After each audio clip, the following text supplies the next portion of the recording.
y las cantidades por las cuales se reclama. Lo cual para mí en lo particular me parece excesivo formalismo y para muchos catedráticos también, pero en los juzgados sí lo piden. Si uno no escribe los pedidos, prestaciones y las cantidades imponen previos, sobre todo por los pedidos. Previo a admitir para su trámite la demanda, el actor deberá especificar los precios. Y vimos también que las medidas precautorias no son obligatorias, no son parte esencial del proceso, que no es necesario pedir medidas precautorias y que si no se piden eso no obstaculiza para nada el proceso, pero que son recomendables. También vimos que en materia laboral los jueces son reacios a decretar medidas precautorias porque dicen que de conformidad que con el último párrafo aducen en perjuicio del trabajador que hay que, de conformidad con el último párrafo del artículo 332, hay que acreditar la necesidad de las medidas. Y también aducen de que como es un juicio ordinario, no se ha determinado a quién le corresponde el derecho, a quién le asiste el derecho, por lo cual no decretan las medidas precautorias, lo cual perjudica mucho al trabajador, porque si se decretaran las medidas precautorias, principalmente el embargo, la mayoría de juicios terminarían en la primera audiencia, porque se llegaría a alguna conciliación o algún acuerdo entre las partes. Entonces, también les dije que para pedir el arraigo, no solo hay que basarse en el Código de Procesal Civil y Mercantil, y hay que escribir datos de identificación del demandado, incluyendo su DPI, y también hay que pedir que se pida el arraigo no solo a la Dirección General de Migración, sino que también no se pida, sino que se notifique el arraigo no solo a la Dirección General de Migración, sino que también a la Policía Nacional Civil.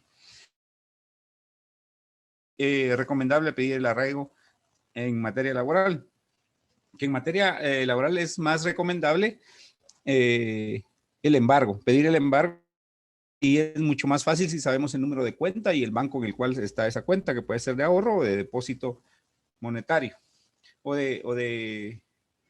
monetaria. Y también vimos que si el juez no decreta estas medidas, que es lo más común, que no decrete estas medidas, no las admita, en un juicio ordinario queda bastante desprotegido el trabajador. Bien, también vimos que si era obligatorio o no el fundamento de derecho. Llegamos a la conclusión que no, pero les pregunto, ¿cuál es la principal razón por la cual no es obligatorio el fundamento de derecho?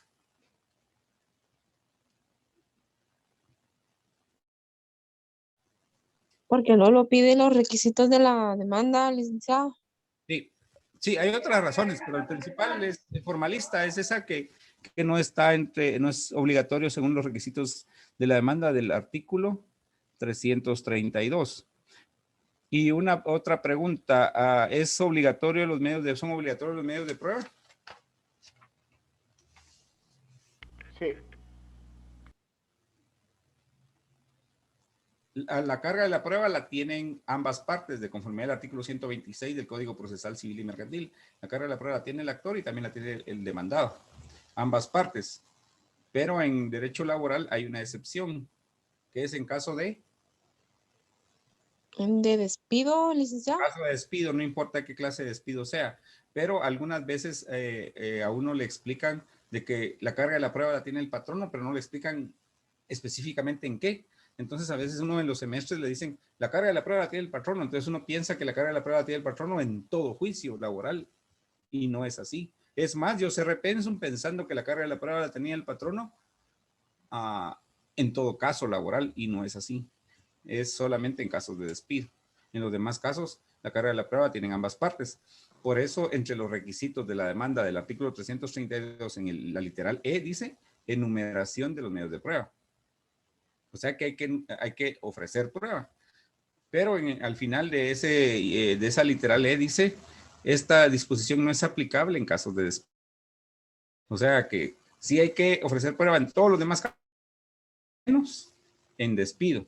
Pero yo les dije también de que a pesar de que no es obligatorio ofrecer pruebas, sino que es solamente potestativo, es facultativo, es recomendable, es mejor hacerlo, es recomendable. Bien.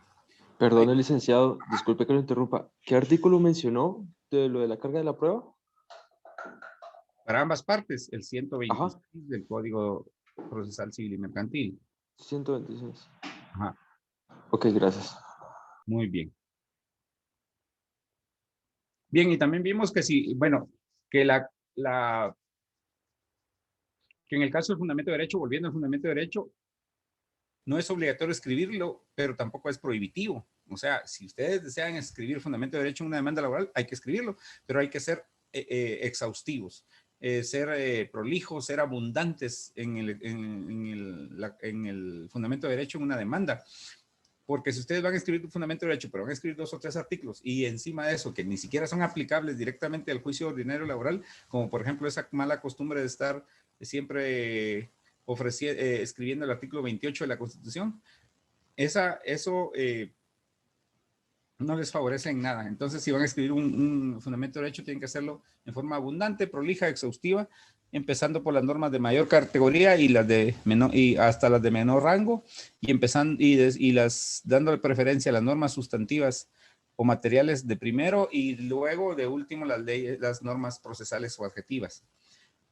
Bien, ahora vamos a las pruebas. Vimos también que las pruebas no son, en materia laboral, no son pruebas números apertus, o sea, de manera ilimitada, se puede ofrecer cualquier clase de prueba, no es así, que las pruebas son números clausus y que son las que taxativamente enumera el artículo 128 del Código Procesal Civil y Mercantil. ¿Cuántas pruebas contempla el artículo 128 del Código Procesal Civil y Mercantil?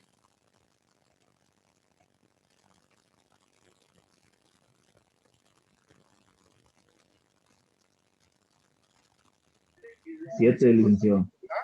7. Muy bien. Vamos a leer el artículo 128. Ya lo leímos la vez pasada, pero vamos a leerlo otra vez. Lo leímos el domingo pasado. Vamos a leer el artículo 128 del Código Procesal Civil y Mercantil, por favor.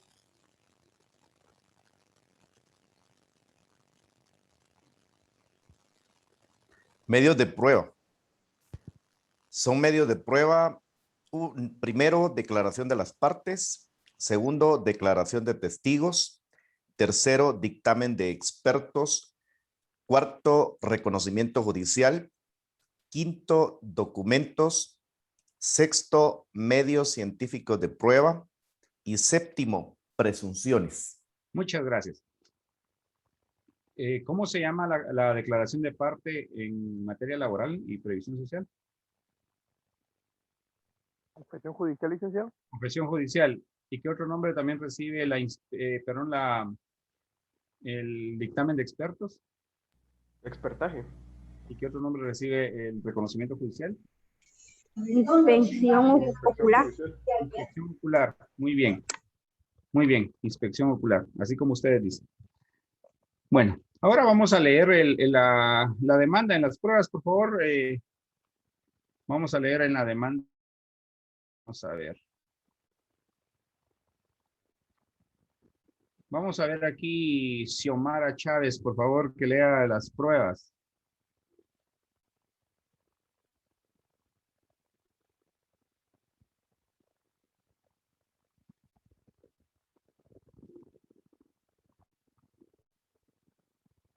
En la demanda, por favor, vamos a pedirle a otro compañero, a Delmi Abigail, que lea de las pruebas, por favor. Sí, licenciado. Dice pruebas. A. Confesión judicial, que en la primera audiencia que se señale deberá prestar la señora Delia Lorena Putseis Bolaños en forma personal y no por medio de apoderado, de conformidad con el pliego de posiciones que implica acompaño. Previa calificación del señor juez, bajo apercibimiento de declararla confesa en dichas posiciones si no compareciere. ¿Sigo? Bien. No, gracias. Sí va a seguir. Usted va a ser la que va a leer los demás medios de prueba. Ok. Por favor. Ajá. Confesión judicial que en la primera audiencia que se señale es que deberá prestar la señora en forma personal y no por medio de apoderado. A la verdad de apoderado, ¿a qué se refiere?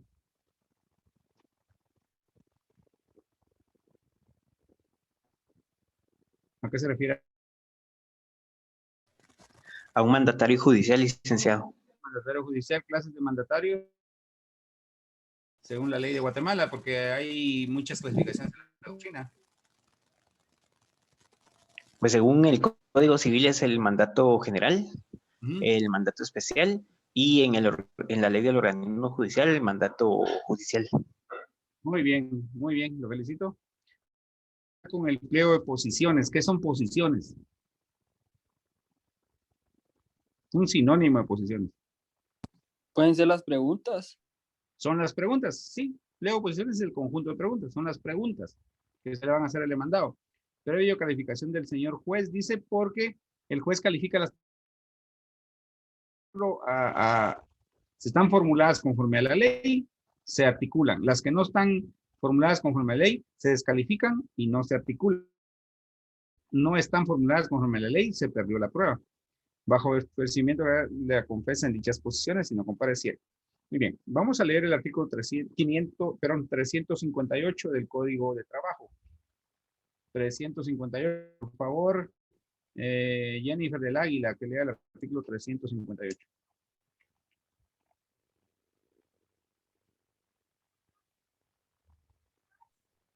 Ahorita licenciado, Felipe.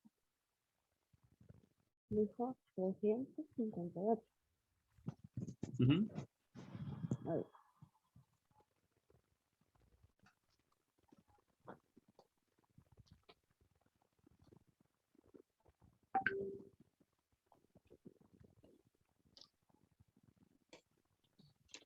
Dice, cuando el demandado no comparezca a la primera audiencia. Fuerte, por favor. Sin miedo que nadie le está viendo.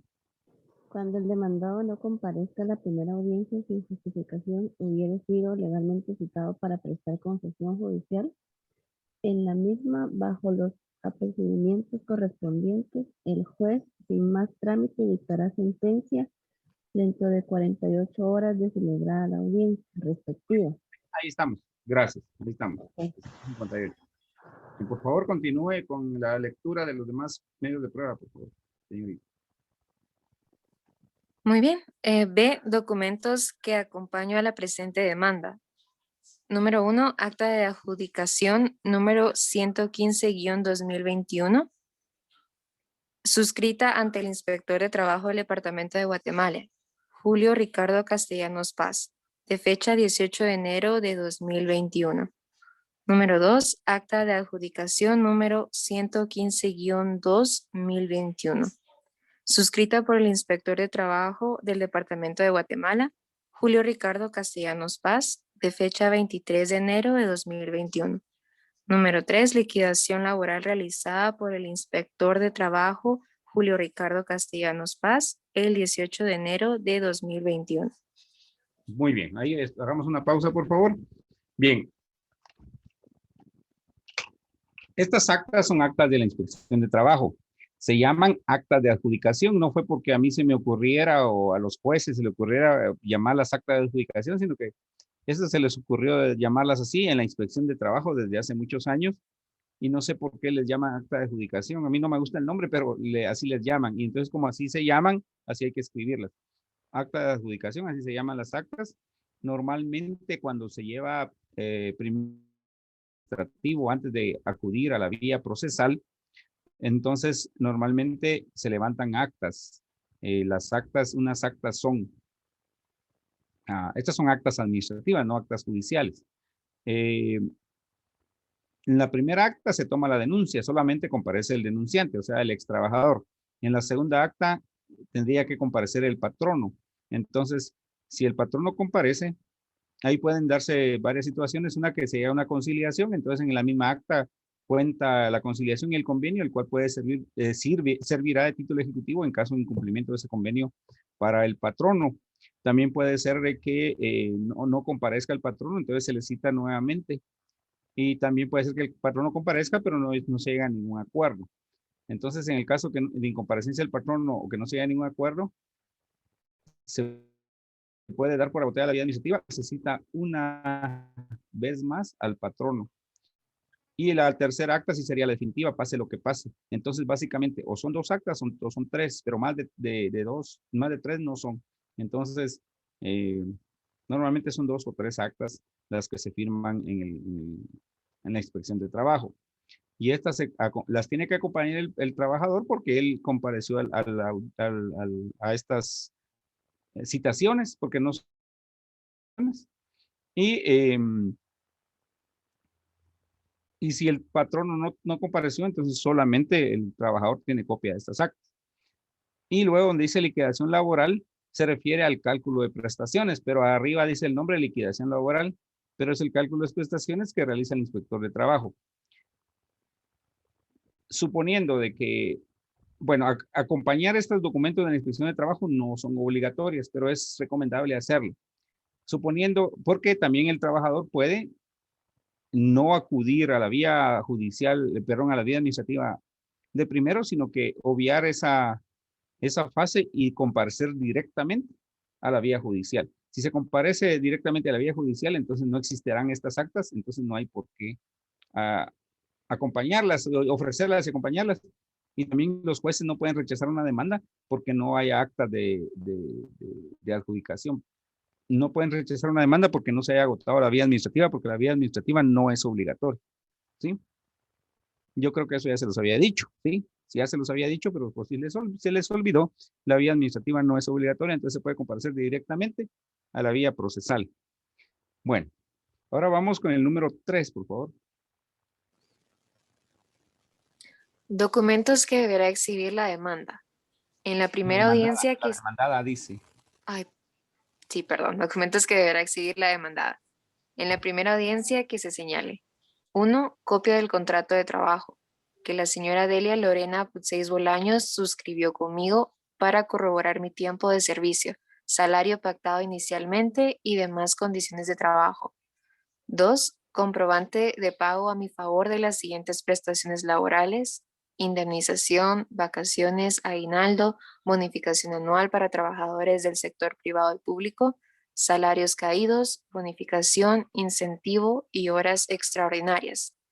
3. Libros de planillas enviadas por la demandada al Instituto Guatemalteco de Seguridad Social, especialmente en el periodo del 14 de abril al 23 de noviembre de 2020, en donde consiste mi afiliación al mismo. Me conste. Muy bien, muchas gracias. Vamos a leer el artículo 353, por favor.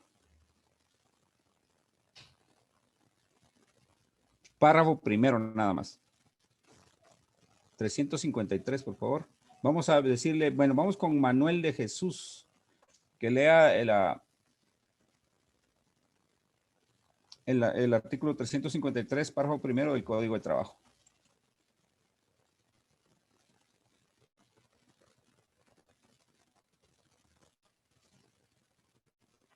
Bien, entonces le vamos a pedir está Manuel de Jesús ahí para leer el artículo 353. Le vamos a pedir favor a Robin Alvarado para que lo haga.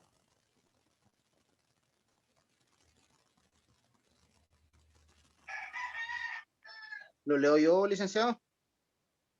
Pedro Sí, Pablo. disculpe que voy manejando. Vaya, entonces, Pedro Pablo, por favor. Muy bien, Robin. Pedro Pablo. Licenciado, dice artículo 353. Cuando fuere propuesta como prueba la exhibición de documentos o libros de contabilidad, de salarios o de planillas por el actor, el juez le ordenará para la primera comparecencia, combinando a la parte demandada, si fuere esta la que deberá de exhibirlos, con una multa de 50 a 500 quetzales en caso de desobediencia, sin perjuicio de presumirse ciertos los datos aducidos al respecto por el oferente de la prueba. Bien. Aquí dice oferente de prueba. La palabra oferente viene del verbo ofrecer. O sea, de ofrecer prueba. O sea, la ley lleva un lenguaje coherente, sobre todo las leyes antiguas, más antiguas como el Código de Trabajo, tienen un lenguaje coherente, oferente, viene el verbo ofrecer. Entonces, que es una de las fases de la prueba. Entonces, aquí dice cuando se ofrezca la exhibición de documentos. Entonces, si ustedes miran aquí en la demanda, se escribe el verbo exhibir y hasta con negría, así resaltado. Les cuento como anécdota, cuando yo empezaba a trabajar en materia laboral, aunque les digo que actualmente llevo muy pocos casos laborales, hubo un tiempo que sí me dedicaba de lleno a esto, pero a esta rama del derecho, pero al principio yo en una demanda escribí documentos que deberá presentar la demandada, la parte demandada. Entonces me pusieron previo. Miren que el laboral no es tampoco formalista como dice la doctrina o como dicen los considerandos del Código de Trabajo, o como dicen algunos, no es tampoco formalista. Entonces me pusieron un previo y me dijeron, resolución previo a admitir para su trámite la demanda, el actor deberá ofrecer correctamente los documentos que deberá exhibir la parte demandada. Entonces lo que ellos querían era que yo escribiera el verbo exhibir en lugar de presentar. Entonces siempre escriben el verbo exhibir con H intercalada. Entonces para los documentos. En este caso, el patrono debe exhibir los documentos porque él tiene la carga de la prueba. Entonces, como él tiene la carga de la prueba, tiene que exhibir estos documentos. Por esa razón, él es el que tiene que exhibirlo, no es el trabajador el que está obligado a exhibirlo, sino que es el prueba. Bien, vamos ahora con las presunciones legales. Luego dice presunciones. Por favor, lea, señorita.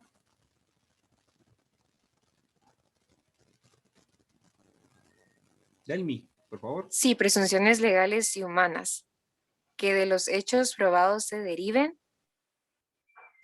Creo que aquí termina. Gracias. Ahora quiero que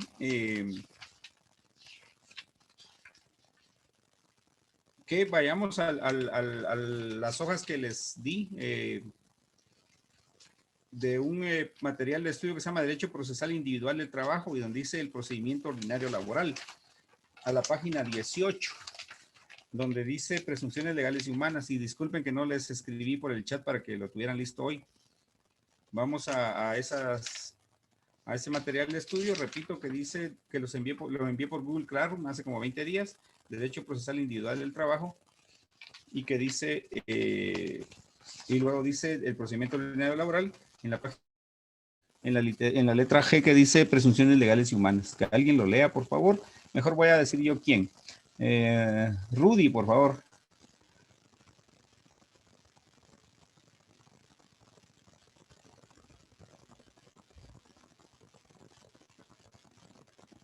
Está Rudy en la clase. Cabalito, somos 100 ahorita en la clase, incluyendo a Wendy y a mí. Vamos a poner a Herbert Amilcar, por favor, que lea de las presunciones legales y humanas. ¿O no lo han encontrado todavía? Yo ya lo tengo listo, licenciado. Espere, Henry, vamos a darle. Muy bien. Están los otros despiertos. Andrea Victoria, ¿lo tiene a mano?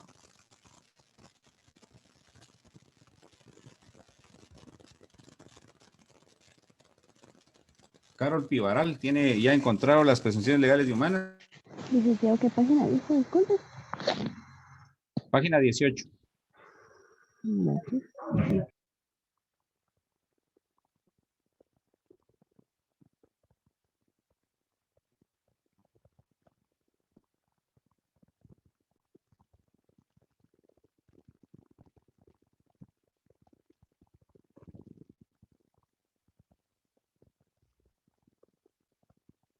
Es la penúltima página del...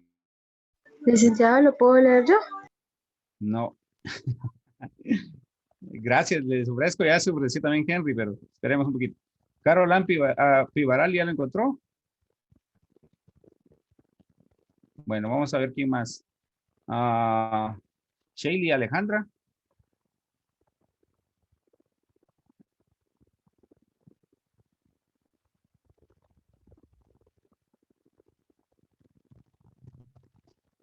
Bueno, tampoco. Amílcar Miranda.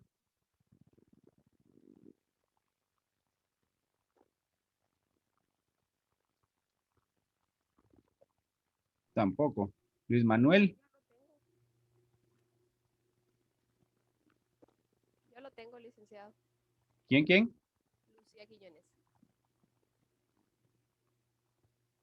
¿No? ¿Quién dice? Lucía Nelis. Fue de los que yo pedí ahorita que leyeran, ¿verdad? Ah, no, entonces no. Sí, léalo entonces. Ok. Presunciones legales y humanas. De acuerdo con Eduardo Couture, Más fuerte, por favor. presunciones legales y humanas. De acuerdo con Eduardo Couture, derivado de su naturaleza o de su vinculación con los motivos de prueba, clasificamos los medios de prueba en 3 grupos. 1. Pruebas por percepción, como lo sería el reconocimiento judicial, inspección ocular. 2. Pruebas por representación, documentos, confesión, testigos. 3. Pruebas por deducción o inducción. Aquí la reconstrucción de los hechos se lleva a cabo mediante deducciones lógicas, infiriendo de un hecho conocido otro desconocido. Si esta labor está a cargo del propio juez, la realiza por el sistema de presunciones, y si la deducción la verifica un tercero, haciendo una aplicación de su ciencia. Nos encontramos frente al examen pericial, sea el llamado dictamen de expertos. Continúe, por favor. Bueno, clasificación de las presunciones. Tradicionalmente se distinguen 2 clases de presunciones. La establecida en la norma positiva que de antemano determina su eficacia probatoria, o sean las presunciones legales o presunciones iuris, y las presunciones judiciales o presunciones hominis, que son las que establece el juez, sin sujeción a ningún criterio legal. Las presunciones legales a su vez se dividen en presunciones iuris et de iuri y presunciones iuris tantum. Las primeras no admiten prueba en contrario y el juez, una vez establecido el hecho que le sirva de antecedente, tiene la obligación de aceptar por cierto el hecho presumido, es decir, que tiene un valor absoluto. Las segundas, por el contrario, permiten producir prueba teniente a destruirlas y por eso se dice que tienen un valor relativo. ¿Sigo? Voy. Por su parte, el Lic. Raúl Chicas Hernández afirma que los legisladores del Código de Trabajo, en aplicación de los principios que lo informan y con el fin de proteger a los trabajadores de ciertas maniobras patronales, contemplaron presunciones legales en varios artículos, entre los que se encuentran los siguientes. 1. Dejémoslo ahí. Gracias. Hay alguien ahí carcajeándose ahí, feliz está. Bueno, lo envidio. Gracias, señorita. Bien, ahí estamos de las presunciones. Las presunciones es la prueba que menos atención le ponen los estudiantes y le ponen los catedráticos y le ponen a veces los abogados, pero los jueces sí le ponen mucha atención a las presunciones.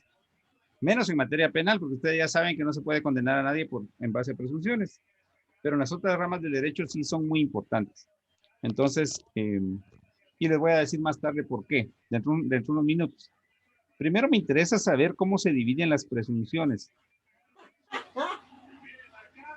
¿Cómo se dividen las presunciones? Por percepción, por... No, las presunciones. ¿Cómo se clasifican las presunciones? Ahí está en su demanda.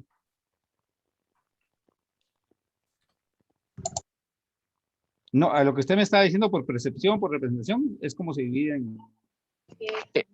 Licenciado, las prestaciones según la demanda son legales y humanas. Legales y humanas, muy bien. Las legales son las establecidas en la ley, en los códigos, por ejemplo, el Código de Trabajo, el Código Civil, el Código Procesal Civil, el Código de Comercio, son las legales porque están en la ley. Las legales, según dice aquí el documento que acabamos de leer, ¿qué otro nombre reciben? ¿Qué nombre en latín reciben las presunciones legales?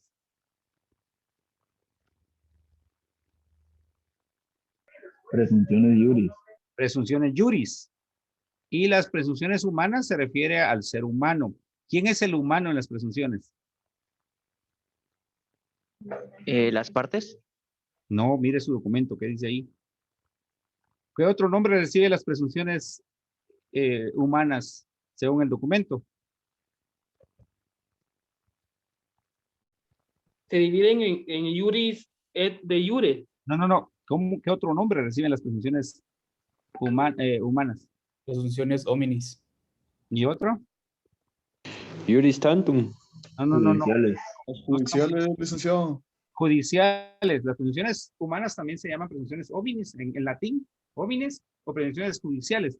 ¿Qué significa que se llamen presunciones judiciales? ¿Quién es el humano en estas presunciones humanas? El juez, licenciado. El juez. Porque, miren, las presunciones legales son las que están establecidas en la ley, que fíjense que hoy las íbamos a leer en la otra clase y también en esta, en la primera sección y también en esta segunda, pero como no la leímos en la primera sección, tampoco, lamentablemente, no la vamos a leer en esta, pero sí la vamos a leer en la próxima clase. Entonces, las presunciones legales están en la ley. Pero las presunciones humanas son las presunciones a las cuales arriba el juez en su cerebro, en su cabeza, derivado de su razonamiento lógico. Para eso sirve la lógica jurídica, que muchos no le ponemos atención y que no sé en qué semestre recibe usted la lógica jurídica, pero yo siempre critiqué que cuando yo estudié lógica jurídica la enseñaban en el tercer semestre. Y es una clase muy importante y que no debe enseñarse en el tercer semestre, sino que debe enseñarse en el noveno o en el 10º. Ya cuando uno ya tiene más conocimientos legales y ya está, tiene más conocimientos del derecho. Entonces, no es conveniente que esta clase esté a principios en el pensum, porque es muy importante, porque la lógica jurídica ayuda a razonar y quien más tiene que razonar los abogados, pero quien tiene que razonar más son los jueces al dictar sentencias en sus presunciones humanas. Y herramientas lógicas. Tienen que valerse de la deducción e inducción, como dice aquí el documento, deducción e inducción, y también del análisis y de la síntesis. Y todas las herramientas que la lógica jurídica nos da, por ejemplo, los silogismos, que nos enseñan ahí de la premisa mayor, premisa menor y conclusiones. Bien, entonces, todo esto nos va a ayudar al juez a arribar a una conclusión a la hora de dictar sentencia. Bien, ahora dejando las presunciones humanas por un lado, entonces, en resumen, las presunciones legales están contenidas en la ley y las presunciones humanas son las conclusiones a las que llega el juez luego de un análisis y luego de un razonamiento lógico del juicio, de todo el juicio en conjunto y utilizando las herramientas que nos da el razonamiento lógico, el razonamiento científico, como son la deducción, la inducción, el análisis y la síntesis. Bien, ahora volviendo a las presunciones legales, ¿cómo se clasifican o cómo se dividen según dice aquí el documento?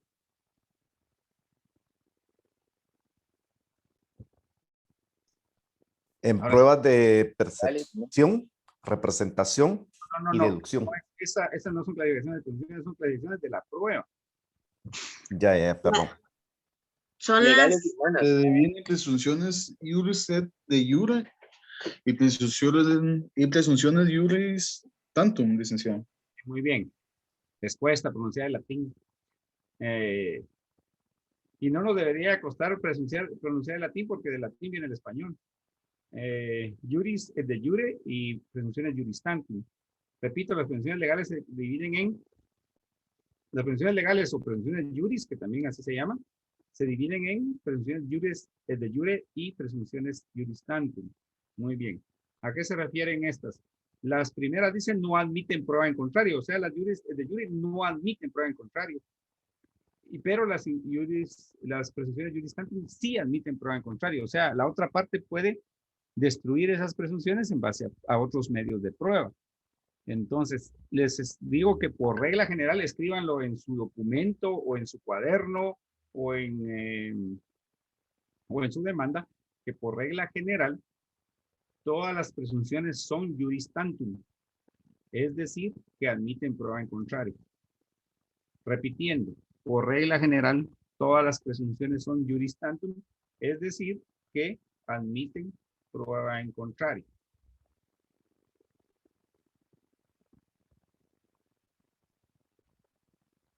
Y en materia laboral no se conocen presunciones juris et de jure o jure et de jure. O sea, no existen en materia laboral presunciones que no admitan prueba en contrario. Juris et de jure. Y si alguno de ustedes algún día encuentra presunciones de jure en el Código de Trabajo, en leyes laborales, ahí me lo hace saber y le hago ganar la clase. Pues una pregunta para ustedes. ¿Por qué? ¿Por qué? Por regla general, todas las presunciones son juris tantum. ¿Por qué creen ustedes?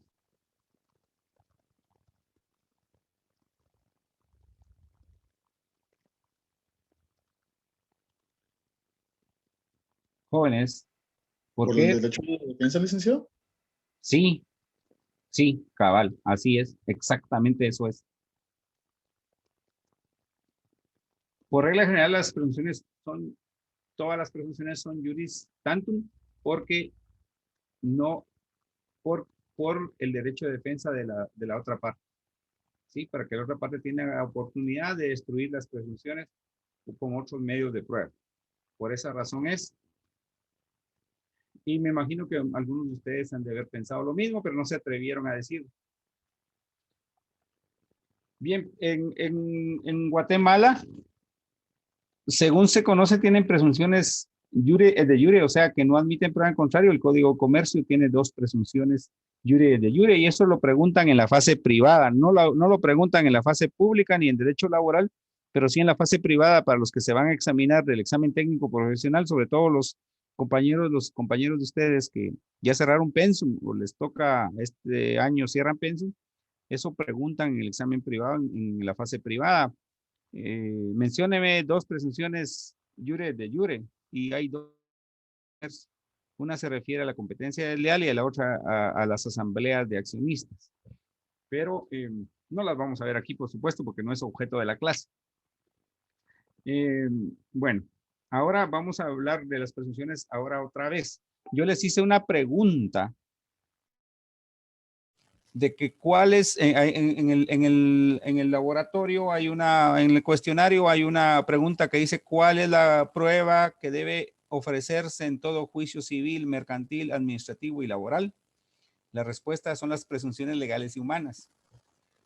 Porque, menos en penal, porque las presunciones legales y humanas siempre hay que ofrecerlas, no se diligencian. Estas pruebas no se diligencian. Por ejemplo, si ustedes van a ofrecer la declaración de testigos, la confesión judicial, en el dictamen de expertos, el reconocimiento judicial se diligencian. Entonces ustedes, por ejemplo, para la confesión judicial tienen que acompañar la plica que contiene el pliego de oposiciones. Para el dictamen de expertos tienen que expresar los puntos sobre los cuales va a versar tienen que proponer un experto y manifestar, expresar los puntos sobre los cuales debe versar ese dictamen. En el reconocimiento judicial también tienen que indicar cuál es el objeto, persona o lugar sobre el cual se hará el reconocimiento judicial y los puntos sobre el cual versará o se verificará el reconocimiento judicial. Si van a ofrecer la prueba de testigos, también tiene que acompañar tiene que escribir los nombres de los testigos, acompañar las preguntas y pedir que se señale día y hora para que sean escuchados los testigos, aunque los testigos en materia laboral no son importantes y no son recomendables, mucho menos en un caso de despido. Pero las presunciones no. Las presunciones no tienen que estar acompañando ningún interrogatorio, ni expresar sobre qué se van a versar las presunciones, simplemente se ofrecen y no se diligencian el día de la audiencia. No hay audiencia como se hace en la convención judicial, que en la primera comparecencia tiene que prestar confesión judicial el demandado, que en la primera audiencia o en la segunda audiencia hay que escuchar a los testigos, que en tal audiencia hay que practicar un reconocimiento judicial, o que se va a oír el experto en tal audiencia. No, en las presunciones legales y humanas no tienen que pedir audiencia, ni que en tal audiencia se reciban las presunciones, ni que hay que acompañar nada. Solamente se ofrecen, nada más ahí, como dice, presunciones legales y humanas, que de los hechos probados se deriven o que de los hechos probados se desprendan. Entonces ahí no hay que hacer eso, solo escribirlo, cabe en una línea, cabe en un renglón, ¿qué cuesta escribirlo? Pero yo he visto muchos escritos de estudiantes de derecho y de abogados que no ofrecen las presunciones, ni en casos laborales, ni en casos civiles, ni en casos administrativos, ni en casos ni contenciosos administrativos, ni en familia, no ofrecen las presunciones y hay que ofrecerlas. ¿Qué cuesta ofrecerlas? Es lo más fácil. Les voy a contar una anécdota. Anteriormente, hace varios años, había que los estudiantes de derecho tenían que tramitar casos en los juzgados. No había, en el bufete popular no había pasantías ni clínicas. Y si alguno hacía pasantía era que tenía mucho cuello, escogían muy pocos estudiantes para hacer pasantías. Entonces, que tenían que tener ciertos privilegios, ¿verdad? Entonces había que sacar casos, tramitar casos en los juzgados. Entonces, por ejemplo, un juicio de oral de alimentos nunca se pierde, porque un oral de alimentos, un oral de fijación de pensión alimenticia, con que se establezca una pensión, se fije una pensión determinada para los alimentistas, ya es un caso ganado, aunque sea una pensión ínfima. Pero los aumentos de pensión alimenticia, que son juicios orales también, no siempre se ganan, porque si el juez no aumenta, aunque sea 50 quetzales a la pensión alimenticia ya establecida, el juicio es perdido. Entonces, en ese tiempo, un pasante se declaró sin lugar su demanda de aumento de pensión alimenticia, y entonces el juez no le aumentó ni un centavo, es un caso perdido. Entonces, fuimos a hablar con el juez después, y el juez dijo, miren, aquí en la declaración de parte, él presentó las preguntas estaban mal dirigidas y solo se dijeron 3 que no son relevantes para el proceso. Con los documentos no justificó que ellos tenían más necesidad ni que el señor tenía más posibilidades de pasar una pensión alimenticia más alta. Pero revisé en la demanda a ver si había ofrecido las presunciones, dijo el juez, pero no las ofreció. Entonces yo le iba a aumentar bajo la presunción de que si la señora, presunción humana, de que si la señora estaba pidiendo pensión alimenticia era porque tiene más necesidad, o necesidad de una pensión más alta, y que el señor tiene posibilidades que se presume también que el señor tiene posibilidades de pasar una pensión alimenticia más alta. Entonces, si yo hubiera visto que en la demanda ofreció las presunciones, yo le hubiera aumentado aunque sea 100 quetzales al mes, pero como no las ofreció, entonces no pude de dónde agarrarme, con esas palabras dijo, de dónde agarrarme para dictar la sentencia. Entonces, de ahí la importancia de las presunciones, que es muy importante y todos la pasan por desapercibidas. Y si están contempladas en el artículo 128 y 194 y 195 y 196 del Código Procesal Civil y Mercantil, es porque son útiles, ¿sí? Bueno, ahora dejando eso por un lado, luego venía una lista de artículos de presunciones legales juristantum del Código de Trabajo y de leyes laborales que las teníamos que leer en esta clase, pero como no las leímos en la anterior, no las vamos a leer aquí. Bueno, ahora vamos a la petición, por favor. Licenciado, disculpe, ¿podría bajar un poco el documento? Por favor, es que solamente se ve presunciones legales y humanas. Ah, sí, pero yo no soy el que... Vamos a pedirle favor a Wesley. Por favor, gracias. Gracias. Ajá. Bien, pero antes de seguir con las peticiones, vamos a hablar les voy a dejar un trabajo que ya todo el mundo esperaba, con ansias. Pues el trabajo es el siguiente, que ya lo dejé en la otra sección, que es, tienen que copiar esta demanda tal y como está ahí. Si tiene errores, con errores, cópienla, tal y como está ahí, ¿sí? En hojas de papel español, las hojas de papel español tienen 25 líneas de cada lado, renglones de cada lado. Del anverso está de la línea 1, del renglón 1 al 25 y en el reverso del renglón 26 al 50. Algunos de ustedes no escriben en el renglón número 1 ni en el 26 porque solo tiene línea abajo y no tiene línea arriba. Entonces, línea horizontal abajo y no tiene líneas horizontales. Por eso es que les advierto que tienen que escribir en la línea 1 y en la línea 26 también. Porque si no escriben en eso, no escribirían en esas líneas, en esos renglones, no escribirían 25 renglones, sino que 24. Y les bajaría puntos por eso. No tienen que dejar ningún renglón en blanco. Ninguno, absolutamente ninguno. Y si dejan renglones en blanco, les bajo puntos. Algunos, por ejemplo, dejan renglones en blanco, un renglón en blanco antes de la palabra hechos. Bueno, después de la designación del tribunal dejan un renglón en blanco. No tienen por qué hacerlo. Antes de la palabra hechos dejan un renglón en blanco. Después de la palabra hechos, otro renglón en blanco. Al final de la demanda también dejan un renglón en blanco entre la última petición y el acompaño duplicado y 4 copias de la demanda.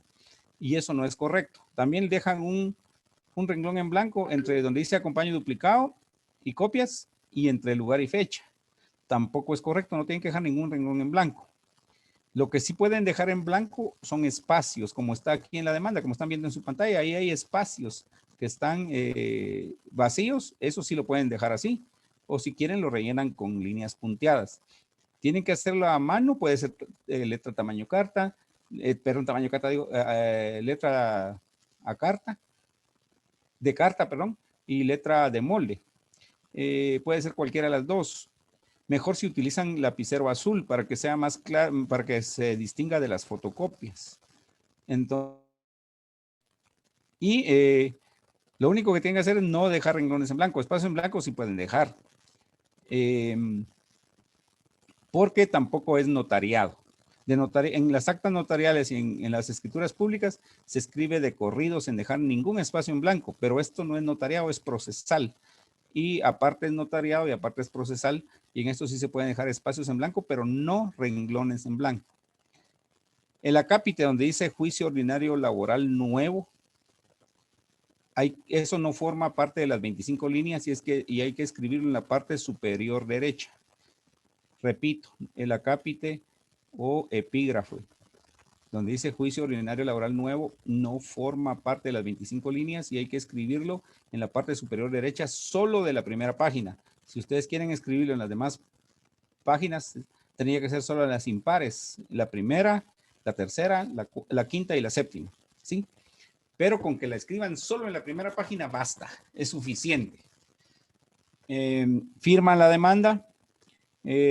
Por favor, Welly, me hace el favor de escribir poner la primera página de la demanda, por favor. Entonces la línea 1 empieza donde dice señor juez. Esa raya, esa línea ahí, esa raya que está en blanco, déjenla así. Déjenla así. Copien también eso. Señor juez, dejan esa raya porque como es primera demanda, no sabemos qué número de juicio nos tocó, qué oficial nos tocó y con qué juez nos tocó. En Guatemala, los primeros 8 jueces conocen de juicios de materia individual, laboral individual, y los siguientes conocen en materia colectiva. Entonces, en este caso, no sabemos si nos va a corresponder el juez primero, el segundo, el tercero, el cuarto, etcétera. Entonces, por eso se deja esa línea en blanco, esa raya en blanco. Entonces, escriban tal y como está ahí, hasta esa rayita también. Luego, y eso donde dice señor juez, tiene que ir en la línea 1, porque muchos dejan la 1 en blanco y empiezan en la 2. Ahí ya les voy a bajar puntos si hacen eso. Después de la designación del tribunal, va el nombre de la demandante, y ahí tampoco tienen por qué estar dejando líneas en blanco. No tiene por qué dejar renglones en blanco. Antes de la relación de hechos, tampoco tiene que dejar ninguna línea en blanco, ni donde dice la palabra hechos, muchos dejan una línea en blanco, después escriben hechos, vuelven a poner otra línea en blanco. Eso no, yo se lo digo por experiencias de años anteriores. Entonces no deben hacerlo. Suba por favor, Welly. Bien, donde dice la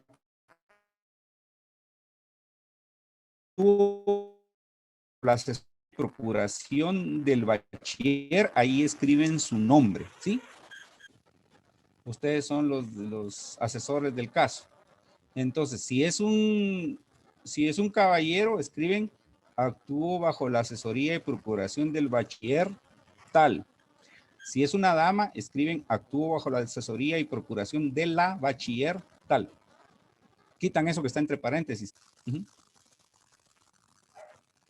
Sí, y también ya les dije que para materia de pasante, de práctica, de ser pasante, todos somos bachilleres, ya seamos maestros, secretarias o peritos contadores, todos somos bachilleres. ¿Sí? Todo lo demás lo copian tal y como está. Si todo está como, lo que está con mayúsculas, lo que está con minúscula, lo que está en letras con letras, tal y como está ahí, sin cambiarle absolutamente nada.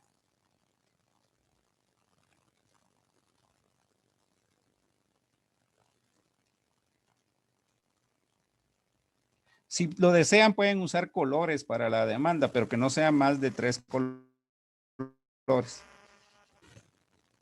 Solo porque es a mano, ¿verdad? Pero cuando sea a computadora, todo va a ser con color negro. Licenciado, fíjese que le pasó algo a mi teléfono, ya no le pude escuchar respecto a lo que mencionó donde decía juicio ordinario laboral nuevo. Eso no se pone. Eso sí se escribe, pero no forma parte de las 25 líneas. Se escribe en la parte superior y derecha, pero no forma parte de las 25 líneas. Gracias, licenciado. Bien. También Y tiene solo en que la primera página dijo, ¿verdad, Lick? Solo se escribe en la primera página, pero si ustedes quieren escribirlo en las otras páginas también, pero solo sería en la primera página de cada hoja, no en el reverso. Pero con la que lo escriban en la primera es más que suficiente. También les voy a dejar que hagan el pliego de posiciones, pero el pliego de posiciones lo hacen aparte, lo escriben aparte. Dejar renglones en blanco. El pliego de posiciones también. Les voy a subir la tarea de una vez hoy mismo, más tarde, como en la noche, les voy a subir la tarea para que la empiecen a hacer. Que la hagan para este sábado a medianoche. Hay que aprovechar que ahorita ustedes no tienen exámenes parciales, sino que hasta después de la Semana Santa para hacer esto. Entonces, esta demanda va a valer 3 puntos. El pliego de posiciones que me tienen que entregar en un archivo diferente también vale 1 punto. Tienen que hacerlo por Google Classroom, ¿sí? Envíalo, les voy a enviar la tarea por Google Classroom y ahí la tienen que entregar. Entonces son 3 puntos de la demanda más 1 del pliego de posiciones, que también se la tienen que hacer sin dejar renglones en blanco también, en papel español. También lo pueden hacer en papel bond, blanco. Si no consiguen papel español, pueden hacer en papel bond, pero tienen que de 75 u 80 gramos, pero también tienen que respetar las 25 líneas. Tienen que respetar las 25 líneas de cada lado. Yo las cuento. No vayan a creer que no reviso conmigo antes. Si son amigos de ustedes o familiares de ustedes, les pueden decir que yo reviso, aunque pase sin vacaciones la Semana Santa, pero reviso todo. Entonces, algunos solo hacen la parte del principio, luego se saltan partes y hacen la parte final y yo me fijo en eso. Entonces, además estoy súper acostumbrado a estar leyendo demandas y resoluciones del juzgado porque ese es mi trabajo todos los días. Entonces, rápido me doy cuenta. Bueno, entonces... Licenciado, disculpe, buenos días. Ajá. Es que mi internet no está bueno. Solo escuché de los espacios que están así como, por ejemplo, después de señor juez y eso, pero donde está lo de hechos, ahí dijo que no se tenía que dejar línea. Está así, se escribe tal y como está. No, algunos escriben quien puede ser citada y notificada en la tercera avenida 8-99, Colonia de la Reformita, zona 12 de la ciudad de Guatemala, conjuntamente en los siguientes. Después dejan un renglón en blanco completo, después escriben hechos, vuelven a dejar otro renglón en blanco y ya después escriben del inicio de la relación laboral. No tienen por qué dejar renglones en blanco. Espacios en blanco, sí, tal y como está en la demanda, no se pierden. Si ustedes lo copian tal y como está ahí en la demanda, como está en su modelo a computadora, no se pierden. Tal y como bueno. espacios, ahí lo hace, ¿sí? ¿Y ese pliego de peticiones igual usted lo va a mandar o...? No sé si los envié, miren si está al final de la demanda, no recuerdo, si no lo voy a enviar hoy mismo. Sí está al final de la demanda, licenciado. Está al final de la demanda, pero ese envíenmelo en otro archivo. O sea, yo voy a enviar la tarea más tardar hoy en la noche por Google Classroom, se los voy a mandar en archivos diferentes para que ustedes a un archivo envíen la demanda y a otro el pliego de posiciones, ¿sí? Bueno, gracias. Entonces son 4 puntos de eso, 3 de esto y 1 de esto. Estas son, ahorita en el mes de marzo y principios de abril les voy a dejar las tareas más largas. Luego, a partir de ya de finales de abril, ya les voy a dejar tareas, pero ya más cortas. Estas sí son largas y me interesa que lo hagan. No, parece método arcaico, pero no es un método efectivo para que aprendan. No hay otra forma. ¿Sí? Tampoco, mire, tampoco lo estoy poniendo a que vayan a buscar, como les dije en la otra sección, no los estoy poniendo que vayan a un juzgado a limonear una demanda o a buscar a la oficina de un abogado laboralista que les dé una demanda, a rogarlo, a exponerse, a perder su tiempo. No estoy haciendo, yo les estoy dando la demanda, solo la tienen que copiar. Sí, no tienen ni que salir de su casa, nada más que tal vez solo a comprar papel español y comprar lapiceros, pero no tienen que hacer mayor cosa. Otra cosa que se me olvidó decir en la redacción, no usen corrector. Si se equivocan, tracen una línea encima. No vayan a tachar tampoco, es una línea encima y sigan escribiendo. ¿Sí? La próxima clase les voy a enseñar a hacer testados. ¿Sí? Y entonces, si se equivocan, solo tracen una línea encima y sigan escribiendo a la par. No vayan a seguir escribiendo abajo, sino que en la misma línea siguen escribiendo. Y se salvan los testados hasta el final. Y no les enseño ahorita porque no le enseñé la otra clase. Si después se me olvida y solo les enseño a ustedes y no les enseño la otra sección. Entonces, les voy a enseñar cómo se hace testados, que es más sencillo y menos formalista que en derecho notarial. Se testa en derecho laboral como se testa en derecho civil o en derecho penal, pero y menos formal que en derecho notarial. En notariado sí es más formalista los testados. Entonces, no vayan a usar corrector. Eso lo voy a poner en las instrucciones. Todo lo que les estoy diciendo ahorita lo voy a poner en las instrucciones. Así que no se aflijan. ¿Sí? Licenciado, disculpe con una pregunta. Con respecto al final de cada demanda, por ejemplo, ahí donde está el pliego de posiciones, ahí donde dice firma Claudia Marisol Hernández Vázquez. Obviamente ahí no firmamos, ¿verdad? Solo lo copiamos así como está. Firmen ustedes como si fueran... Ah, firmamos nosotros. Ok. Les voy a mandar las instrucciones, ¿sí? Se las voy a mandar en Google Classroom, instrucción para la demanda y instrucción aparte para el pliego de posiciones. Pero básicamente es lo mismo en el pliego de posiciones, no, tienen que ser 25 líneas de cada lado y no dejar ningún renglón en blanco. Licenciado, disculpe, buenos días. Disculpe la interrupción. Fíjese que en mi caso se me fue la luz hace como media hora, hasta ahorita pude retomar nuevamente, entonces estaba viendo la parte de la tarea y la otra es, no sé si pasaron la asistencia o todavía no la han pasado. Ah, pues ya la pasamos, ya no la vamos a volver a pasar. No, no se preocupe, la asistencia es con Welly, con Welly López, ¿sí? Ah, va, de acuerdo, Lick, muchas gracias. Pues ahorita que logré ingresar hace 10 minutos nuevamente. Pero no se preocupe con lo de la tarea, porque de todos modos voy a subir yo voy a tratar de detallar lo más posible, voy a detallar en las instrucciones. Además, si tienen alguna duda, pueden escribir con todo respeto, no es tanto el respeto para mí, sino que respeto para sus compañeros, porque en la mañana hubo un inconveniente ahí con sus compañeros de la otra sección que se faltan el respeto entre ellos en el chat y no debe ser eso.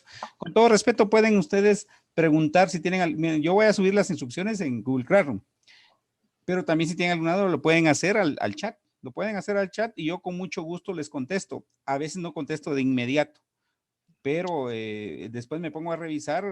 La gran mayoría, con el perdón de ustedes, pero la gran mayoría de mensajes son irrelevantes, pero algunos sí. Entonces yo los contesto y algunas veces la duda de uno de ustedes es duda de todos o de muchos.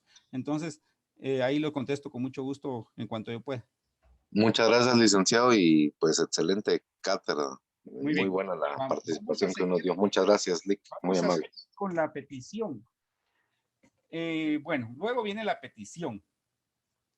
¿Cómo se dividen las peticiones, compañeros? Ahora, gracias, Welly. Entonces, ahora vamos a la petición. ¿Cómo se dividen las peticiones, compañeros?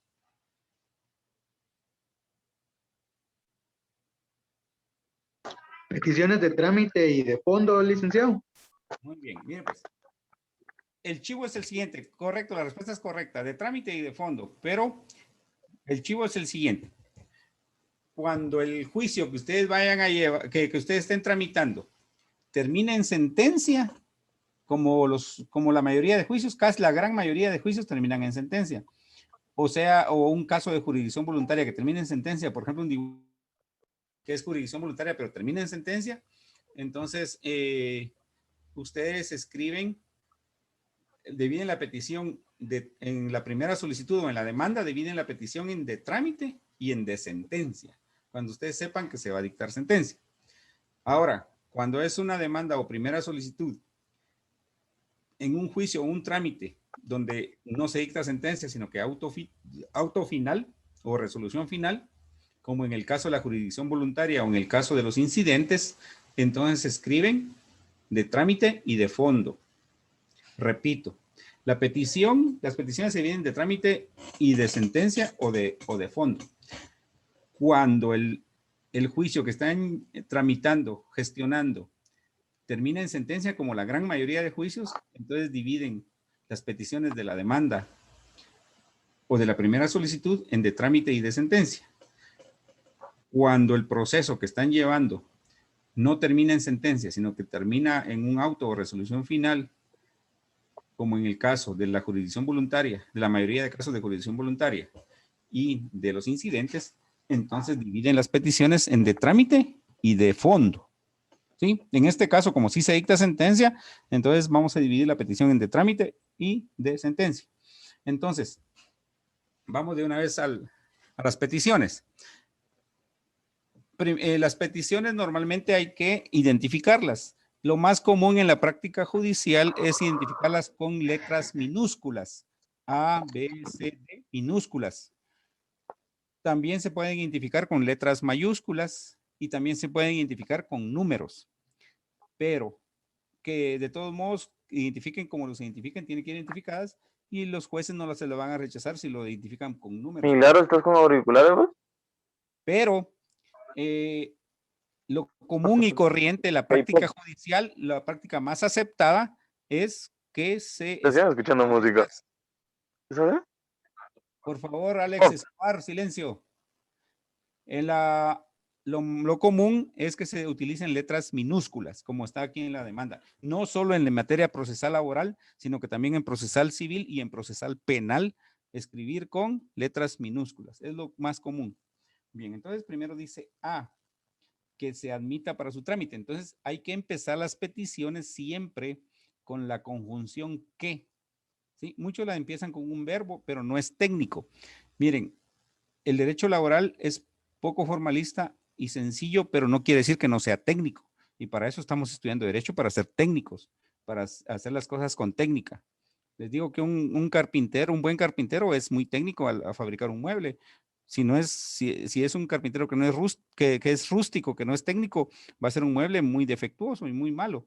Entonces, nosotros también tenemos que ser técnicos al hacer nuestros trabajos. Entonces, primero que no se empiece con admitir para su trámite, sino que se empiece con la conjunción que se admita, y luego utilizar los verbos en imperativo, que se admita, así ser directos. Algunos escriben admitir para su trámite, así en infinitivo. No es técnico y no es enfático y no es claro. Otros que se admitirá para su trámite escriben en futuro. Entonces, que se admitirá para su trámite o admitir para su trámite no es ni técnico, ni claro, ni es enfático. Entonces hay que utilizar el imperativo, que se admita para su trámite. Y también aquí son muy importantes los verbos. El verbo correcto es admitir. Entonces algunos ponen que se acepte para su trámite o utilizan otros verbos, pero el verbo correcto es admitir, que se admite para su trámite, admite para su trámite la presente demanda. Entonces ahora sí necesito que lea los artículos, señorita, por favor. Los artículos no, sino que la demanda.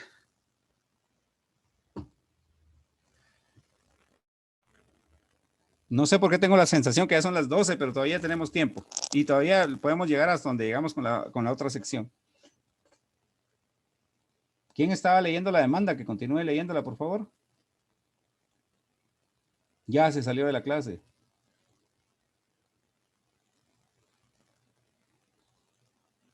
Bien, entonces vamos a pedirle ahí a Olinda Soto que lea la demanda.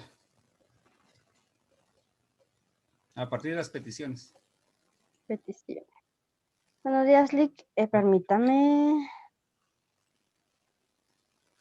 Peticiones. Petición, dice. Licenciado, en la pantalla la demanda se ve hasta el inicio. Sí. Petición. Sí, una cosa que también tienen que hacer es que tienen que imprimir la demanda en su casa. O en un internet tienen que imprimir la demanda. Petición. Entonces ahorita lo voy a... Scarlett, permítame, porque estaba leyendo en la pantalla. Lea en la pantalla, solo que dice petición de trámite. Y lea en la pantalla. En la pantalla no está petición. Pero diga petición, repite conmigo, petición de trámite. Petición de trámite. A. Que se admita para su trámite la presente demanda ordinaria laboral por despido directo e injustificado de que fue objeto en contra de la señora Delia Lorena Putseis Bolaños y se inicie la formación del expediente judicial respectivo. Gracias. D. Bueno, vamos a ir una por una. Que se tome nota del lugar que señaló para recibir notificaciones y de asesoría bajo la cual actuó. C. ¿Me escucha? Que ¿Me se escucha, tenga por ofrecidos los medios de prueba individualizados en el apartado correspondiente y por acompañados los documentos. Compañera, por favor. D. Que se tenga como parte a la Inspección Regional de Trabajo. Ahí nomás, por favor, Linda, una por una la petición. Bien, en la primera dice que se admita para su trámite la presente demanda ordinaria laboral. En primer lugar hay que poner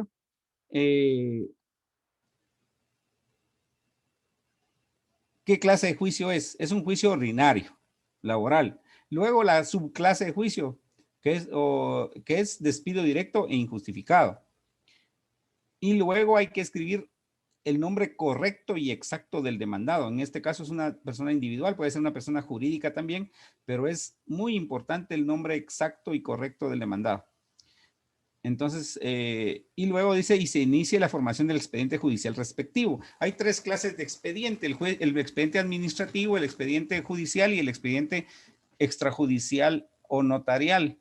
Entonces, el expediente administrativo es el que se lleva ante las oficinas del Estado, oficinas o dependencias del Estado y sus entidades descentralizadas y autónomas. Esas son expedientes administrativos, como el expediente que se lleva en la inspección de trabajo. Son expedientes administrativos, que le corresponde más que todo al organismo ejecutivo. Luego, tenemos el expediente judicial, que son los expedientes que se abren y que se forman en los juzgados, aunque sean de jurisdicción voluntaria, pero, o sucesorios, pero si se llevan en los juzgados son expedientes judiciales. Y luego viene el expediente extrajudicial o notarial, que es el que llevan los notarios en sus oficinas, principalmente en lo que se refiere a jurisdicción voluntaria y a procesos sucesorios. Entonces, en resumen, los expedientes pueden ser administrativos, judiciales y también extrajudiciales o notariales. Y en este caso, como es en un juzgado de trabajo, es un expediente judicial. ¿Quién tiene a su cargo la formación del expediente judicial? Señores. Vamos a leer el artículo 29 del Código Procesal Civil y Mercantil, por favor. Vamos con Sergio Chang, el artículo 29, por favor. Lick, disculpe, ahorita no tengo mi código aquí a la mano. Disculpe, Lick. No tenga pena. Juan Carlos Guade, ¿cómo se pronuncia? ¿Guade o Wade? Juan Carlos, por favor, lea el artículo 29 del Código Procesal Civil y Mercantil. Disculpe, Lick, me sacaron de Zoom, disculpe. Pero ya la ingresaron. Sí, ya, gracias, que yo creo que fue mi internet que me sacó. Mire, Olinda, tiene que leer uno por uno conforme yo le vaya diciendo. Le toca la B, pero todavía no. Ahorita estamos dándole la palabra a Juan Carlos Guade para que lea el artículo 29 del Código Procesal Civil y Mercantil. Disculpe, voy camino para mi casa ahorita en el carro, güey. Vaya, Susan Gardenia. El artículo 29 del Código Procesal Civil y Mercantil.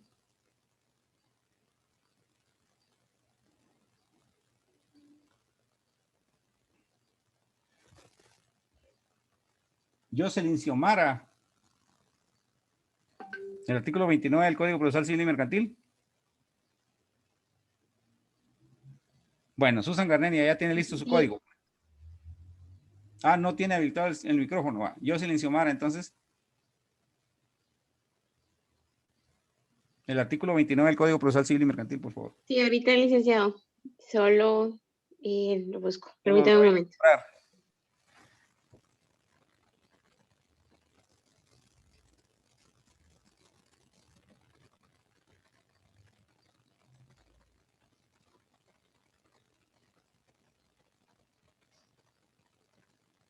Aquí está. Perdón, licenciado, es que esto es desde mi teléfono, entonces me cuesta un poco. Artículo 29, atribuciones. El secretario tendrá a su cargo la expedición de certificaciones, extractos o copias auténticas de los documentos y actuaciones que pendan ante el tribunal, así como la conservación y formación de los expedientes. Ahí está por bien. el- Ahí está bien. Dice formación y conservación de los expedientes. Entonces, ¿quién tiene a cargo los expedientes judiciales? El secretario de los juzgados. Y sí se puede. Así es. Secretario. Son los secretarios los que tienen a cargo la formación y conservación de los expedientes. También es una gran responsabilidad para los secretarios. Artículo 29 del Código Procesal Civil y Mercantil. Es una gran responsabilidad. Y vamos a hablar de los secretarios en otras ocasiones. Bien. B, por favor, ahora sí, Olinda Soto, pero solo la B, por favor. Está bien. B, que se tome nota del lugar que señaló para notificaciones y de la asesoría bajo la cual actuó. Muy bien. Aquí hay que ser técnico. En las peticiones no hay que estar repitiendo cosas que ya se escribieron en la comparecencia y en la relación de hechos. Entonces, muchos en forma antitécnica, no solo en forma laboral, sino que en otras ramas del derecho escriben que se tome nota de que señalo para subir notificaciones la 9ª Avenida, 3-43, zona 1 de la Ciudad de Guatemala, y que actúa la asesoría del licenciado tal y tal, doctor en Derecho. No, eso no es técnico, eso tenían que haberlo, eso se escribe en la comparecencia y ya no hay que escribirlo en la petición. Eso es antitécnico, ¿sí? Y tiene que tomarlo en cuenta también para otras ramas procesales, incluyendo procesal penal. Entonces, eso está repitiendo cuestiones de los hechos de la comparecencia, no es técnico. Entonces, hay que ser directo, que se tome nota del lugar que se llama para hacer notificaciones y la asesoría bajo la cual actúa, así, de directo. Yo he hablado con muchos oficiales y secretarios de juzgados en varias ramas del derecho y me dicen, es que en las peticiones se ponen un montón de cosas por gusto y no van al punto. Nosotros lo que queremos saber es qué es lo que quieren, qué es lo que pretenden, qué es lo que desean que uno resuelva. A veces uno no haya ni qué resolver porque no son claros en las peticiones, no son directos, entonces uno no sabe ni qué es lo que están pidiendo. Entonces vamos Una pregunta. ¿Sí? En relación a eso que usted habla de que las peticiones tienen que ser técnicas, ¿existe una cantidad adecuada de peticiones que se tienen que realizar o no importa tanto? Es una buena pregunta. Por supuesto, fíjense que ha llegado a extremos que hay abogados que ni siquiera le han puesto peticiones a sus escritos. Entonces, ¿qué van a resolver? Nada. Entonces, se rechaza de plano, y no de demanda, sino que otros escritos. Se rechaza de plano por no haber nada. Así. Entonces, depende de qué clase de juicio sea. Por ejemplo, para un ordinario laboral, llega hasta la literal I normalmente. Para literal I. Para un oral de alimentos llega como la H, más o menos. Entonces depende de la clase de juicio y cuente memoriales. Normalmente las peticiones de una demanda sí son bastantes. Ahora las peticiones para los demás memoriales son solo 2 o 3. Entonces pasa que muchos abogados hacen lo contrario. En las demandas donde tienen que escribir bastantes peticiones, escriben pocas. Y en los demás memoriales donde tienen que escribir solo 2 o 3, escriben bastantes y repiten peticiones de la demanda. Entonces eso no es técnico, también está repitiendo peticiones que ya se hicieron. Entonces, pero eso lo vamos a ver poco a poco. Entonces aquí más o menos son un total de 12 peticiones más o menos. Okay, gracias, Lic. Entonces, vamos a leer, ¿dónde se debe señalar el lugar para recibir notificaciones? Compañeros, ¿dónde debe ser el lugar para recibir notificaciones? Bueno, pero antes vamos a leer el artículo 332B, por favor, un compañero, 332B, por favor, Débora Dubón, 332.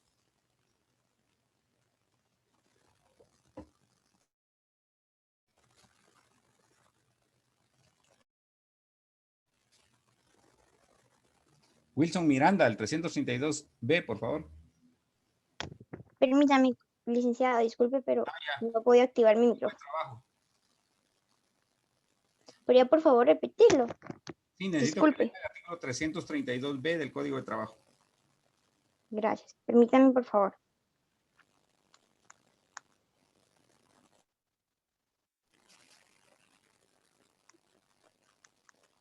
Permítame, por favor.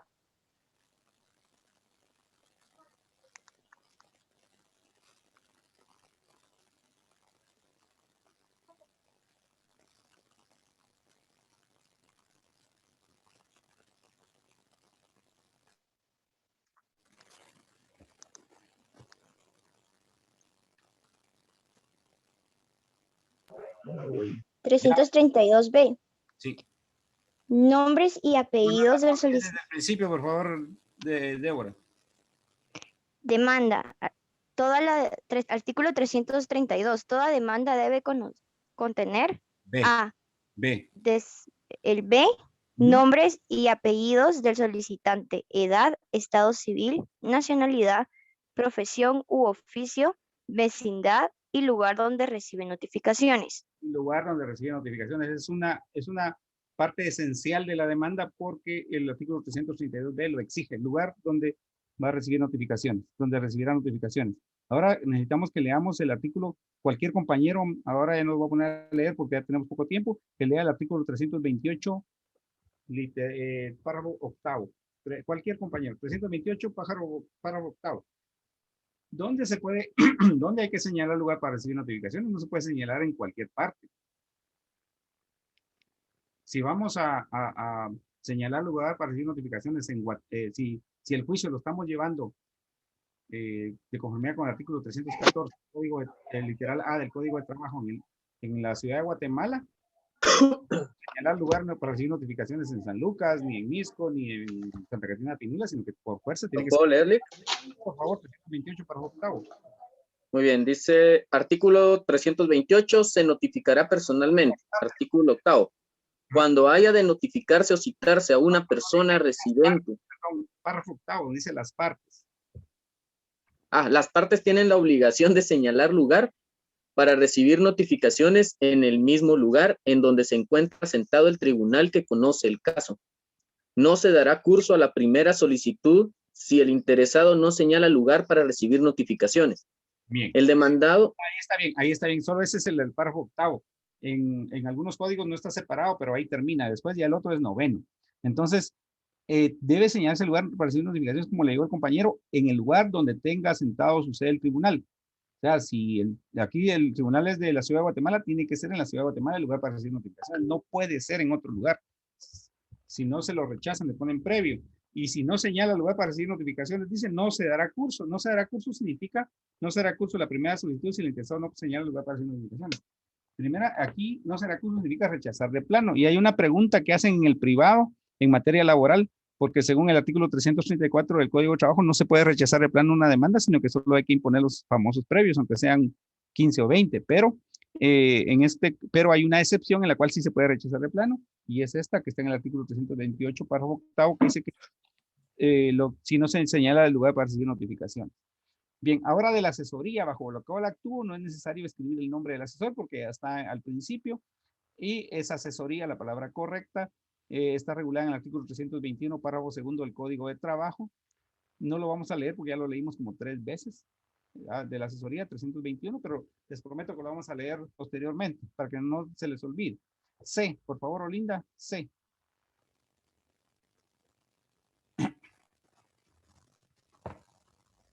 Por favor, la petición C. Bien, la voy a leer yo. Que se tengan por ofrecido los medios de prueba individualizados en el apartado correspondiente y por acompañados los documentos adjuntos. Aquí es bien importante las fases de la prueba. ¿Cuáles son las fases de la prueba, compañeros? Fases de la prueba. Ofrecimiento. ¿Qué más? Valoración. Ofrecimiento, proposición, diligenciamiento y valoración. Repito, ya lo escribimos la clase anterior, ofrecimiento, proposición, diligenciamiento y valoración.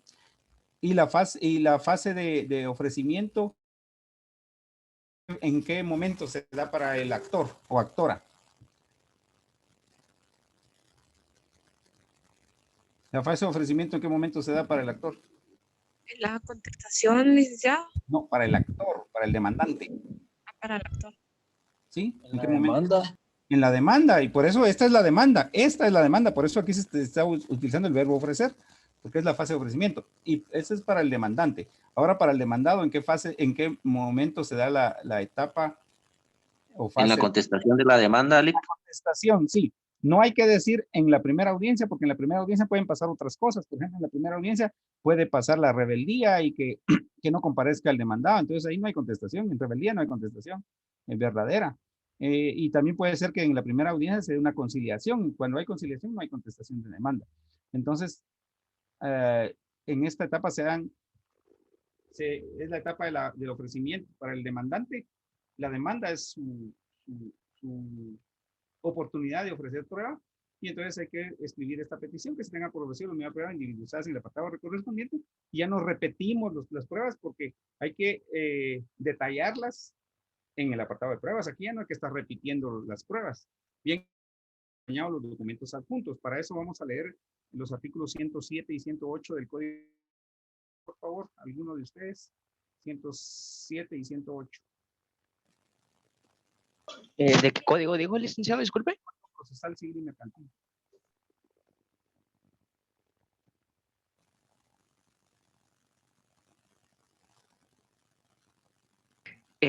¿Lo leo? Sí, por favor. El 107, artículo 107, documentos esenciales. El actor deberá acompañar a su demanda los documentos en que fundamente su derecho.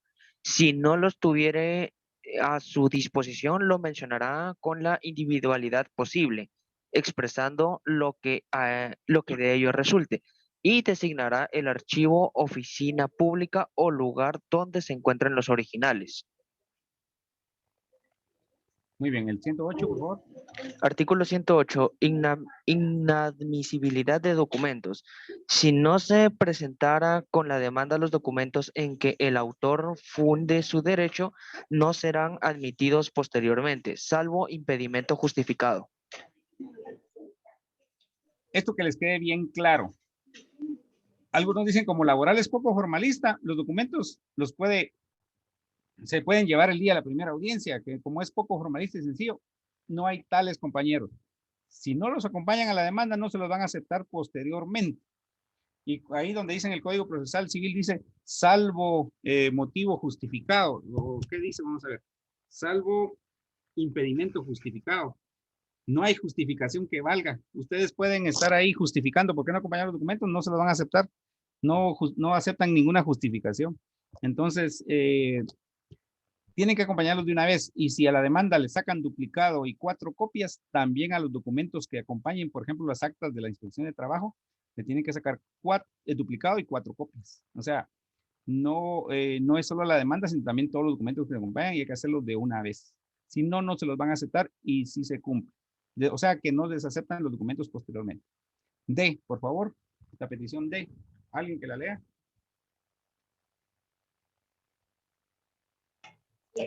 Petición de que se tenga como parte a la Inspección Regional de Trabajo del Ministerio de Trabajo y Previsión Social, para lo cual puede ser notificada en la 7ª Avenida 3-33 de la zona 9, segundo nivel, edificio Torre Empresarial, sección de conciliaciones de la ciudad de Guatemala. Bien, vamos a leer el artículo 280, por favor, del Código de Trabajo. Párrafo primero, nada más. Algún voluntario, 280 del Código de Trabajo. Buenos días, licenciado. Disculpe, ¿qué artículo mencionó ahorita? 280. 280. 280 del Código de Trabajo, párrafo primero, por favor. Ok. Artículo 280.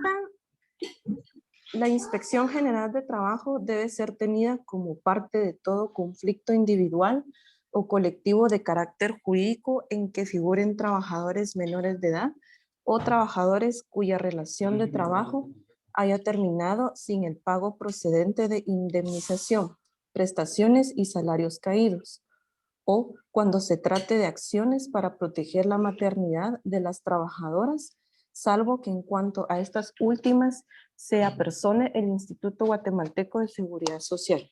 Muchas gracias. Bien. Una pregunta, según el artículo 280, la inspección de trabajo, ¿es testigo, es tercero o es parte? Parte. Es parte. Bien, un testigo o un tercero no es esencial al proceso. Entonces, si comparece, si se apersona, bien, si no se apersona, bien también. Pero cuando es parte, forma parte esencial del proceso. Entonces, si ustedes no escriben esta petición, les van a imponer un previo. Porque dicen que la inspección es parte.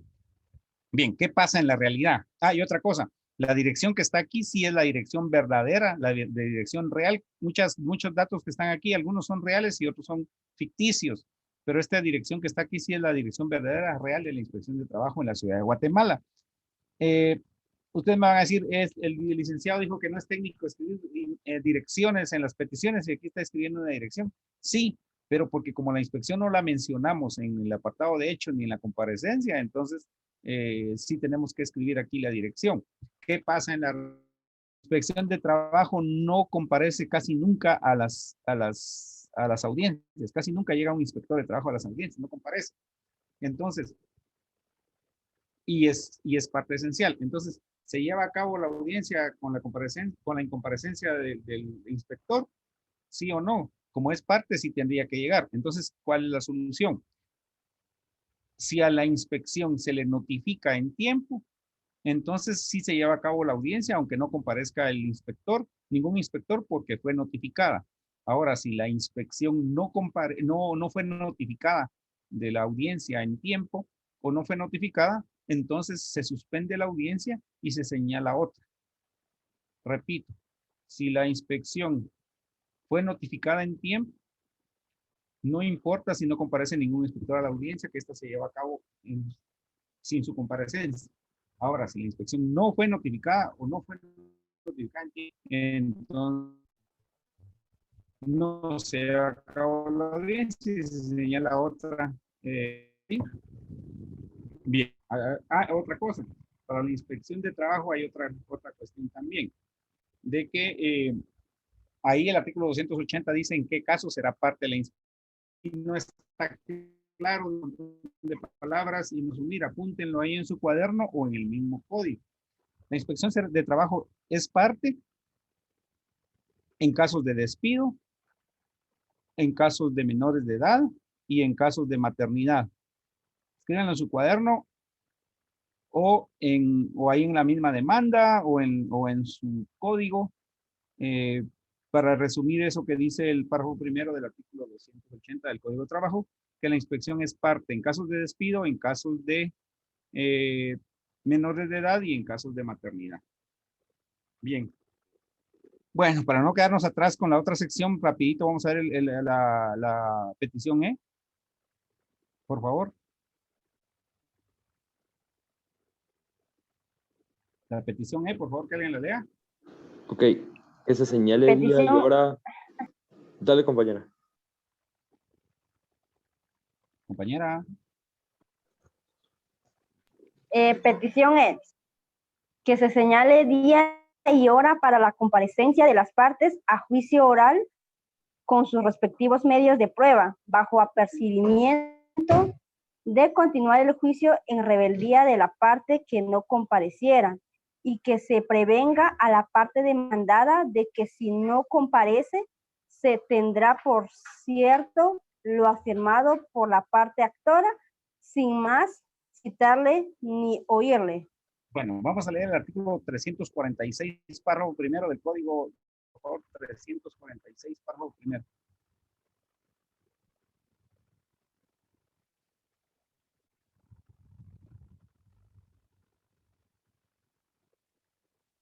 El que lo tenga más pronto. 346. Artículo 346. Todas las pruebas deben recibirse inmediatamente por el juez en primera audiencia. Para el efecto de las partes están obligadas a concurrir con sus pruebas respectivas. Muchas gracias. Vamos a leer el F y con eso terminamos. El F de la petición F, por favor.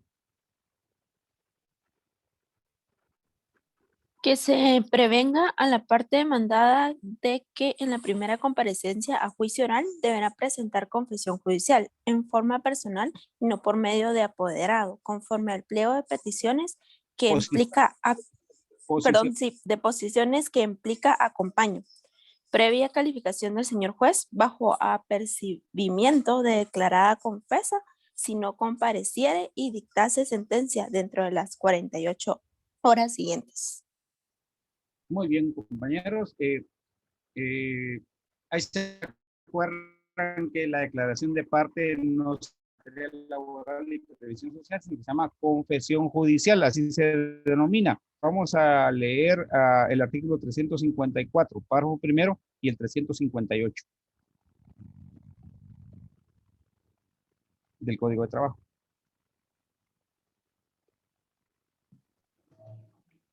Artículo 354. Cuando se proponga por el autor la prueba de confesión judicial, el juez la fijará para la primera audiencia y el absolvente será citado bajo apercibimiento de ser declarado confeso en su rebeldía. Bien, ahora el 358, por favor. 358, por favor. Usted mismo. ¿Solo el primer párrafo? Sí. Ok, artículo 358. Cuando el demandado no comparezca a la primera audiencia sin justificación y hubiere sido legalmente citado para prestar confesión judicial en la misma, bajo los apercibimientos correspondientes, el juez, sin más trámite, dictará sentencia dentro de 48 horas de celebrada la audiencia respectiva. Bien. Eso de que el juez va a dictar sentencia entre las 48 horas si no comparece la parte demandada, sí se cumple. Entonces, hay una pregunta que no sé si la dice en el cuestionario, pero lo hago en la demanda, en el examen, y para los que se quedaron ahorita para la clase, que son 91, porque Welly y yo no somos parte de la clase, esto va a venir en el examen.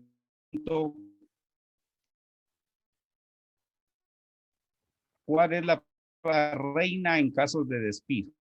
Más importante. Por eso me enoja cuando algunos abogados o estudiantes escriben, por ejemplo, ofrecen testigos por parte del trabajador en un juicio ordinario laboral por despido. Eso es totalmente innecesario y realmente lo que hace es perjudicar al propio trabajador, atrasando su juicio, enredándolo, confundiéndolo, cuando la prueba más importante en materia de despido es la confesión judicial. Entonces yo pregunto, ¿cuál es la prueba reina en un juicio ordinario laboral por despido?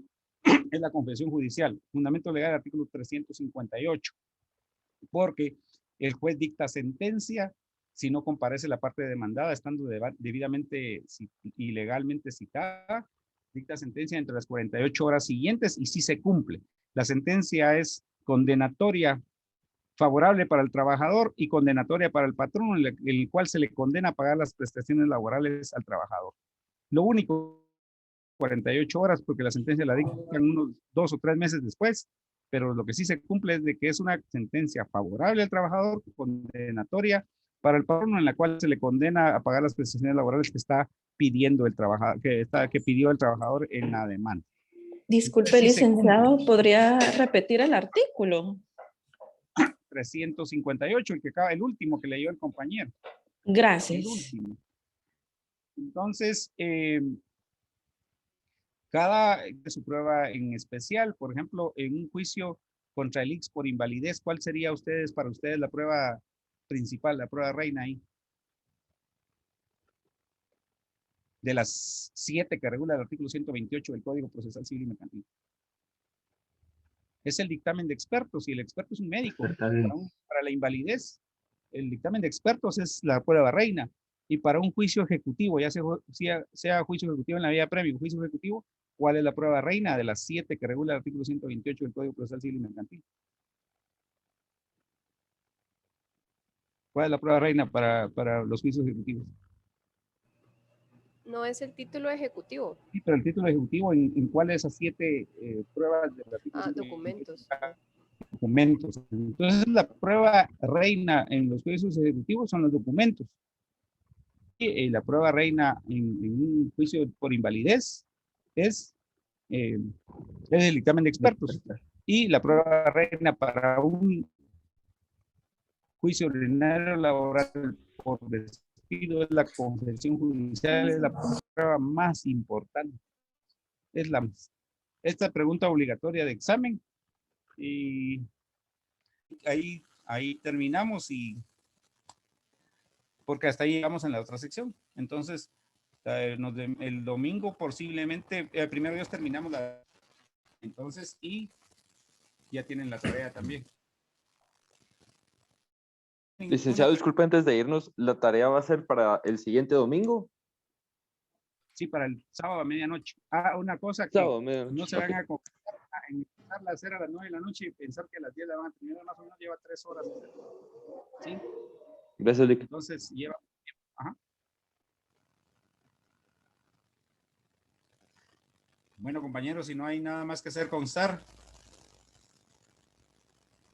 Se da por terminada la presente clase y pasen buena tarde.